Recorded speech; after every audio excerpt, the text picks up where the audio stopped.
Haleluya. Halo Bapak Ibu Saudara-saudari terkasih dalam Tuhan Yesus Kristus. Kiranya damai sejahtera Allah yang melampaui segala akal memelihara hati dan pikiran kita semua dalam Kristus Yesus Tuhan kita.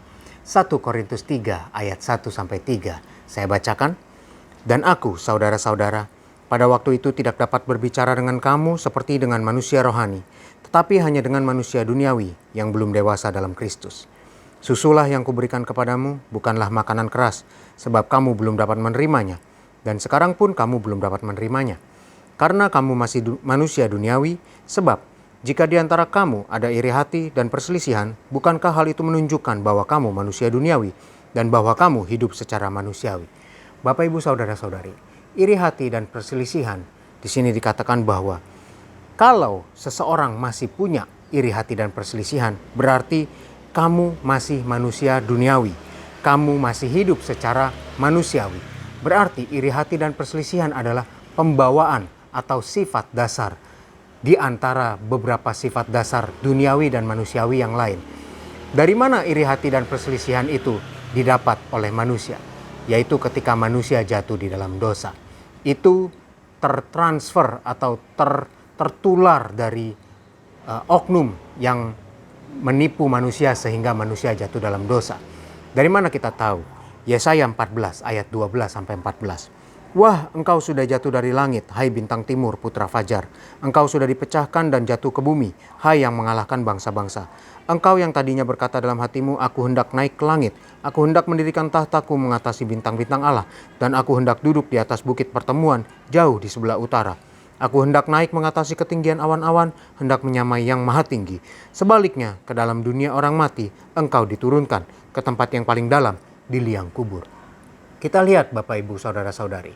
Di sini, di Yesaya 14 ayat ke-12 dikatakan, hai bintang timur, putra fajar. Oknum ini, bintang timur ini, putra fajar ini, dia ingin mendirikan tahtanya mengatasi bintang-bintang Allah. Dia ingin menyamai yang maha tinggi. Dia ingin menyamai Allah. Itulah iri hati dari si bintang timur putra fajar. Siapa bintang timur putra fajar ini? Ini bukan Yesus.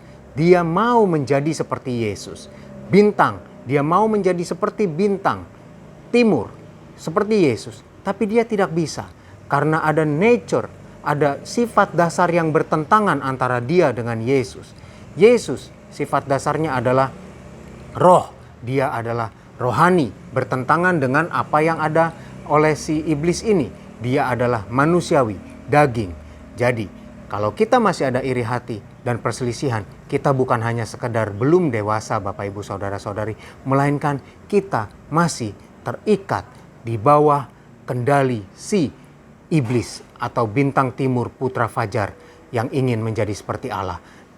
Mari Bapak Ibu Saudara-saudari, kita ketahui tipu daya muslihat si iblis ini, kita matikan itu. Kita bukan hanya mengarah kepada kedewasaan, tetapi kita mengarah kepada roh, yaitu roh yang hidup, yaitu roh Allah sendiri, Roh Kudus yang memenuhi kita. Mari kita arahkan hidup kita kepada Roh Kudus. Kita berdoa.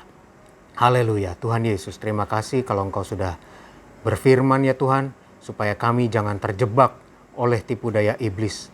Jangan terjebak hidup dalam kekanak-kanakan terus, karena melalui kehidupan sebagai anak-anak ini, kami tanpa sadar tetap berada di bawah perbudakan si iblis. Tetap berada di bawah kendali daripada iblis yang ingin menjadi sama seperti Engkau. Sehingga hari-hari kami ingin selalu menjadi yang terutama, menjadi yang terhebat. Dan ini bertentangan dengan Engkau Tuhan. Tuhan kuasai kami, mampukan kami. Supaya kami Tuhan mau menjadi yang terkecil, menjadi yang melayani seperti Engkau melayani. Dan kami mengambil bagian dalam sifat dasar-Mu ya Tuhan. Terima kasih Tuhan, terima kasih. Berkati umat-umat-Mu, jemaat-jemaat-Mu dalam beraktivitas sepanjang hari ini Tuhan. Tuhan beri hikmat, Tuhan kendalikan hidup kami. Tuhan tolong urapi setiap kami, sehingga kami berjalan bersama-Mu, melakukan firman-Mu, dan bersama-Mu kami bisa berhasil Tuhan. Tuhan berkati dengan kesehatan, kekuatan. Tuhan berkati seluruh keluarga kami. Kami serahkan hidup kami kepadamu Tuhan. Terima kasih Tuhan Yesus, terima kasih. Di dalam nama Tuhan Yesus Kristus kami berdoa. Haleluya. Amin. Selamat beraktivitas. Tuhan Yesus memberkati.